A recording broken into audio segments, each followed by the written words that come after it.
Hello everyone, this is Fantasy Ask and welcome back to a Royal Clan in ClanGen, the Warrior Cats clan generator game. When we left off in the previous episode, we got to see some blooming rivalries between our royal apprentices, which are starting off as a little bit friendly, but may end up diverging into something more serious down the line. Hopefully that isn't the case. It seems really cute right now between the three siblings, but I'm kind of, a bit nervous because the two older siblings, Shadepaw and Firepaw, they are bullying their younger brother, Palepaw. Yeah, and I don't know, but the older cats seem to have a stronger personality, and I feel like sometimes when the opportunity strikes, they bulldoze Palepaw a little bit, and that makes me a tad worried. But we shall see how things go as we continue through their training. So without further ado, let us dive into the leader's den to roll the dice and see how King Fernstar is going to handle the next gathering. I have a 6 on the D10, that's Ice Clan, and I have 4 on the D8, which is an offend, so the king is feeling a little bit sassy. Let's go ahead and skip a moon. Royal Clan has no deputy. Okay, what happened to the king's right hand? Fernstar, King Fernstar, takes his chance at the gathering to tell Ice Clan's leader that Royal Clan stands alone. Ice Clan's leader approves of his strength and independence and tells him that the alliance is stronger than ever. Okay, so basically King Fernstar was being sassy and saying that Royal Clan has no space. Like, yes, we are currently amiable with all of the independent groups in the forest, but Royal Clan doesn't need anyone's alliance. We stand alone because we are strong enough to be alone. And Ice Clan is basically sucking up to the king because he realizes that yes, Royal Clan is very powerful. Fernstar proudly calls a clan meeting to honor Crowpelt's service to the clan. It is time he retires peacefully to the Elder's Den. Okay, so Crowpelt, the king's right hand, is stepping down from the king's court to enjoy his retirement, which is fine. Scorchmoss travels to Down Clan to resolve some recent border disputes. Where's my mouse? Okay, Scorchmoss was taking some prey from the fresh kill pile, only to find a horde of rats. She called to Flailstorm for help, and together they fought off the rats, but not before being injured. Okay, this is not nice that she is injured. She or Flailstorm, one of them, they're injured from the rats. But guys, the fact that Scorchmoss got in trouble and she called to Flailstorm of all the cats, and he came to help her, like, don't you think maybe that's potentially the beginnings of maybe them, pursuing something, Scorchmoss rekindling the attraction she had to Flailstorm back in the day. I don't know. It's kind of exciting. But both of them seem to be fine, though, thank goodness. Maybe they have some minor injuries, but nothing too serious. Okay, let's go to the medicine cat den. Let's see, Crowpelt was given lungwort as treatment for yellow cough, and it also makes sense that he's been quite sick lately, so he's choosing to retire to focus on his health as well. Icicle Speck was given juniper as treatment for a running nose. Flailstorm was given cobwebs as treatment for torn pelt. Buttercup Finn gathered cobwebs, raspberry, and lungwort this moon. And now let's check out the relationships. King Fernstar mews congratulations to Flare Freckle for a job well done. King Fernstar is grateful for something Shining Stripe did. Crowpelt bestows wisdom onto King Fernstar. Crowpelt, Scorchmoss, and Bearpelt took a sunbath and had a little small talk. Flare Freckle saves the funniest jokes for Crowpelt. Scorchmoss tries to look at Icicle Speck's actions from another perspective and starts to like him more. Scorchmoss had a heated argument with Palepaw, her son, her youngest and her favorite son, and said some very hurtful things. Oh no, what happened here?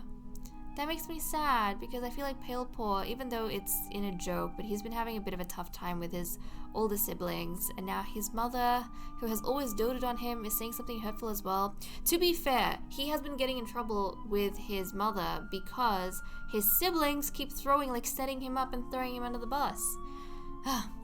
Icicle Speck wishes he looked more like Shining Stripe.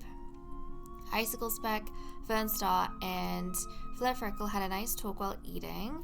Flailstorm and Fernstar saw something hilarious during a patrol and can't stop giggling about it. Flarefreckle was complimented by another clan during the recent gathering, but Flailstorm wasn't. Smokewater notices that King Fernstar has been avoiding his responsibilities lately. You know what? If he's ignoring his responsibilities, it's probably because he is making excuses to spend time with Buttercup Finn, because he's been pursuing her. And obviously, Smokewater's the one who notices, right? Smokewater, who has moved on now, but I think he's the type of cat that would still hold a grudge against, others who do wrong by him. And before he became a lonesome elder, he was a grumpy cat. So I could see him noticing these kind of things with the king a lot more.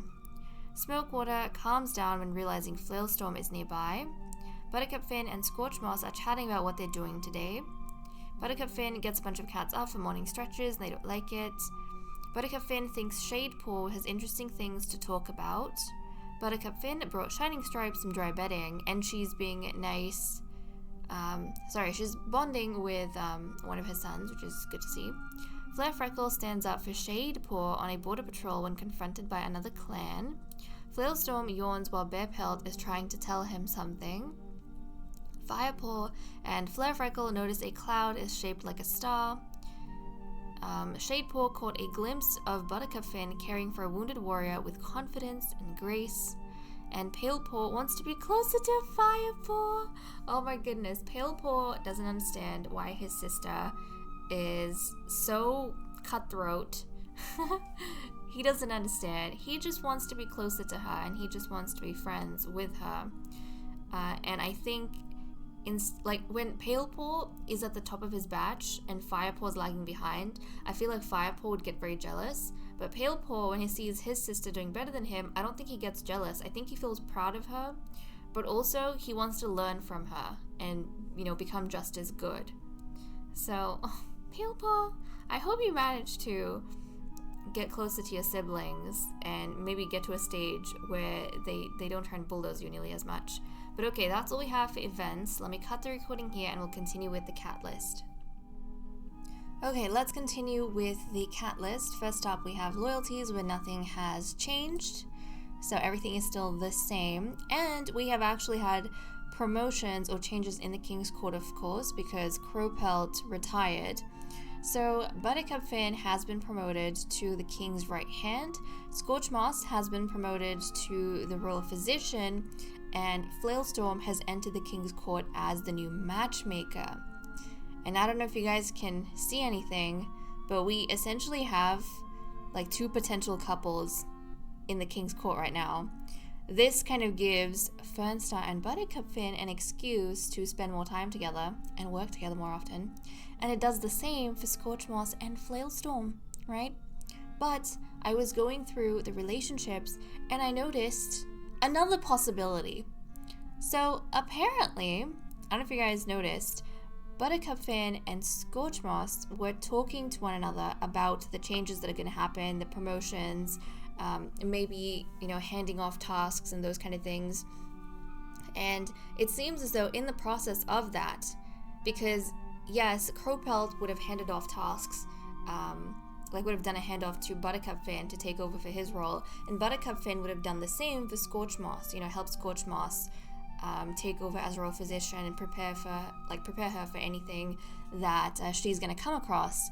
And I think in the process of that, Scorchmoss has developed a bit of a crush on Buttercup Finn. So there's actually there's two mutual possibilities and one unrequited thing going on over here. So we have Fernstar and Buttercup Finn, who are kind of a thing going on, Scorchmoss and Flailstorm, and then also we have Scorchmoss crushing on Buttercup Finn. So that's the new tea in terms of relationships. But that aside, nothing else has changed between the cats. So why don't we dive straight into our matchmaking. This is going to be Flailstorm's first time matchmaking, which is a big responsibility, but he's got that between Flarefreckle and Smokewater. So let's go ahead and see how they do. Oh, respect and trust has increased and dislike has decreased, but nothing has changed in regards to their romance. Now, Smokewater, we know he is only going to take what Flare Freckle gives him, and Flare Freckle, she is not in any rush. I think we established this in the last episode, that she does whatever she wants, whenever she wants. She's not affected by the King's timeline, and she's not affected by how much pressure the King's Court puts on her. So, to be honest, good on her. As long as, she's comfortable around Smokewater, that is fine. So that's what we have with these guys. Now let's go ahead and see what everyone's doing for the day. Fernstar thinks he has been hearing the voices of Star Clan cats. Buttercup Finn is on a walk out in the territory. Scorchmoss saw a big scary dog today. Hopefully the other cats don't come across anything during patrols. Flailstorm can't wait to take a nap later. This was his first day as a matchmaker in the King's Court. It was such an exhausting job that all he wants to do is nap now. Icicle Speck is feeling content. Bear Pelt is feeling excited. Flare Freckle doesn't get any work done all morning, too busy climbing trees. Look at that. This is why she wasn't paying too much attention during matchmaking. She was thinking about climbing her trees and playing around, which is what she was doing in the last moon. Shining Stripe doesn't want to go on dawn patrol. Firepaw feels nervous about an upcoming assessment. Okay, yeah, she's very serious about, keeping her mind on the target, being declared princess. She's very serious about that. Palepaw plays a prank on Scorchmoss. Shadepaw enjoys the warmth of New Leaf. Okay, Palepaw, this is kind of cute. He's being playful with his mother. His mother, who was being kind of mean to him, but Palepaw, I feel like Palepaw has a very sweet personality. He doesn't hold things against other cats. His sister was, trying to be cutthroat and stop him from having his ceremony, but he still wants to get close to her. Shadepaw got him in trouble, started a fight with him, but I don't think Palepaw hates his brother or anything like that. His mother told him off really badly, but he still is trying to play a prank on her. Palepaw, you're so innocent. But yeah, Shadepaw enjoys the warmth of New Leaf. Good to see he's not bothering his brother today. Smokewater is giving advice to the younger cats, and Crowpelt purrs as a cool breeze hits him. So that's all we have for the cat list. Let me cut the recording here and we'll continue with patrols. Hold on a sec, I forgot to check the experience of the cats, and I don't even know if I did it in the last episode. I don't even remember. I remember that I forgot to do it, and then I mentioned I would do it during patrols, but I don't remember if I ended up doing anything at the end. Okay, let's go ahead and take a look at experience to see how everyone's doing. And again, things have changed. Okay, so Shadepaw is actually at the top of the batch right now, and Palepaw has been relegated to the bottom. Shadepaw, who has 26 experience, Firepaw has 21, and Palepaw has 20. So things are changing between these three every single moon. They have to stay on their toes because it's everyone's game at this point. Palepaw has had a moon at the top, Firepaw has had a moon at the top, and now Shadepaw is having a moon at the top. So really, it's all unpredictable. You don't really know how things are going to end up. It's kind of exciting though. Kind of exciting. But okay, now that I have managed to do that, let's continue with our patrols. We currently have 135.8 prey. We only need 29.5, so we're not worried about hunting. We're going to send out our new royal physician, Scorchmoss, on her first trip outside the grotto on her own. So let's go. Scorchmoss heads out into the territory to stock up on cobwebs, something the clan never seems to have enough of. Proceed. Scorchmoss visits a few of her favorite places to gather cobwebs. When she gets back to camp, she ends up startling several cats on her way back to her den. Scorchmoss is practically a walking cobweb, impossible to see beneath the sheer mass she has gathered. Okay, it was a successful day out, which is good for us and good for the royal physician. And now let's see how the tutors or the mentors are going to assign their apprentices or decide the patrols. So, in our group of 6, we actually have Shadepaw, who is not being sent on a patrol with his mentor. So he is actually the cat who's going ahead. He's going to be under the joint supervision of Fernstar, King Fernstar, and Shining Stripe. So both of them are jointly going to be supervising him. And I suppose these two mentors have decided that Flare Freckle is going to be training their two apprentices. So, okay, that's kind of interesting. And then we have Bear Pelt and Icicle Speck on the patrol of 6. So let's see what they get up to. Oh no, this is the large dog that one of the cats saw. They were worried about. They saw a large dog, and we were thinking, oh, please don't be in the patrols. Okay, the patrol stumbles across a large dog wandering through the middle of the clan's territory. I'm so curious now, before we continue, who was the cat that saw the big dog? Scorchmoss! Scorchmoss saw a big scary dog today, our royal physician. She had a safe patrol out, but then, this patrol came across the dog. So let's proceed. When the patrol comes upon the dog, it leaps for Buttercup Fin. She responds on sheer instinct, which is to say, she barks right back in the dog's face. The dog falters in its attack, just for a moment, but that fraction of a heartbeat allows the patrol to get the upper hand and drive off the dog. The patrol is amazed by Buttercup Fin's unconventional technique, so that was really good. She kind of managed to turn the tide, and that would have been a very good lesson, I think, for Shadepaw, who loves diving into fights, but maybe this is going to be the first instance where he learns that sometimes you don't have to actually get into a fight. Doing something unpredictable might help you get out of a predicament. Okay, and now we have Palepaw and Firepaw, who are under the supervision of Flare Freckle. Let's see what they get up to. Eyes glowing with the last rays of the sunset, the small hunting party heads out into the gathering dusk. Proceed. Firepaw tries to show off, but it screws up the coordination of the entire patrol. Wonderful. Great job, Firepaw. Yeah, this would not have been too good, because these two siblings are the ones lagging behind. And, of course, Palepaw wanted to get closer to Firepaw and learn from her, but Firepaw was showing off too much, maybe getting a little bit too cocky that her brother is looking up to her.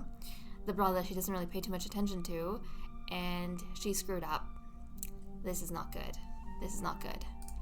Okay, well, this is all we managed to get done today, but it was very fruitful, at least for Shadepaw, who is like zooming ahead of his siblings at this point.